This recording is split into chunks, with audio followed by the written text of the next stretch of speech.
अस्सलाम वालेकुम दोस्तों, कैसे हो?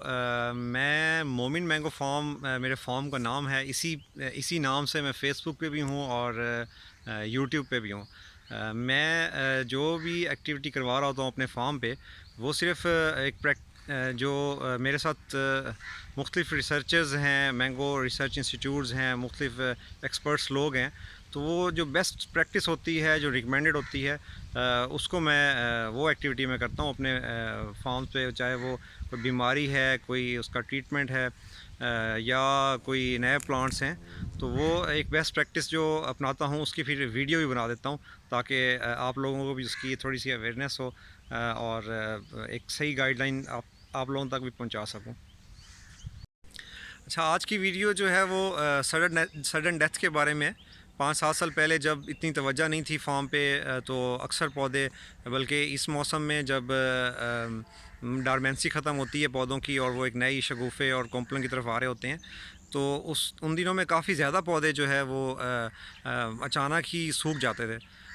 इसी को हम अचानक सूख जाने को ही हम सडन डेथ कहते हैं। इसकी काफ़ी वजूहात हैं, लेकिन थोड़ी सी इसको जो प्रैक्टिसेस फॉलो करने के बाद इन चीज़ों को कंट्रोल कर लिया है। लेकिन पिछले 3 साल से कोई पौधा भी ये सडन डेथ की वजह से ख़त्म नहीं हुआ।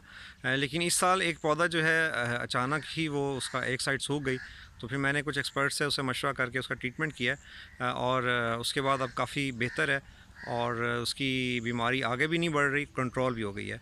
तो जो मैंने किया वो आपको बता देता हूँ, और आप भी फॉलो करें इन चीज़ों को। अच्छा, ये दरख्त है, चौंसा वैरायटी है, और 20 साल पुराना है आई थिंक। लेकिन ये 1 साल पहले से ही हमें फ़ील हो रहा था कि ये थोड़ा सा वीक है। हमने इसकी थोड़ी सी फर्टिलाइज़र बढ़ा दी और फंजीसाइड का स्प्रे भी किया इस पर, फफूंदी कश जो होता है। लेकिन इस साल जब ये डॉर्मेंसी का टाइम ख़त्म हुआ इसकी, तो मार्च में ही ना, तो एक साइड से इसका तना बिल्कुल खुश्क हो गया, पत्ते सूख गए, और फिर हमने इसकी गिर्द इसका पानी रोका है फ़ौरन। और इसके अलावा बोडेक्स पेस्ट बनाई, जो बोडेक्स पेस्ट मैं आपको बता दूंगा किस तरह बनाते हैं। जो सारे इस पौधे पे हमने इसको पेस्ट कर दिया।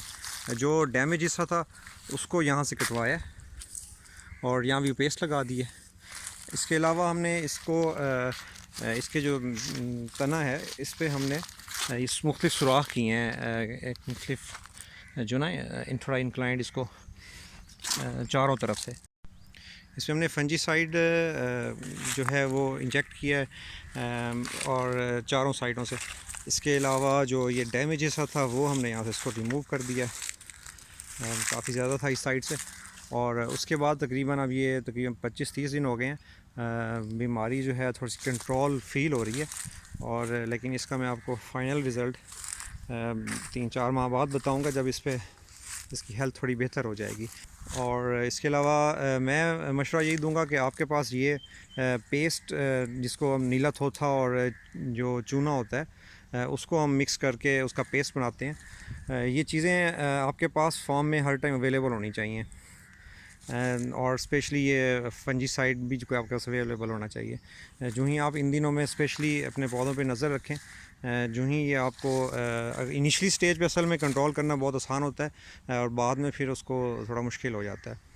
तो ये चीज़ें अवेलेबल होनी चाहिए, क्योंकि इतने ज़्यादा प्लांट्स के अंदर 2 या 3 पौधे जब सूख जाते हैं तो हम उसको इतनी तवज्जो नहीं दे सकते। जब ये चीज़ें अवेलेबल होती हैं हमारे फार्म्स पर, तो फ़ौरन बीमारी का पहली स्टेज पे ही कंट्रोल करना बहुत आसान हो जाता है।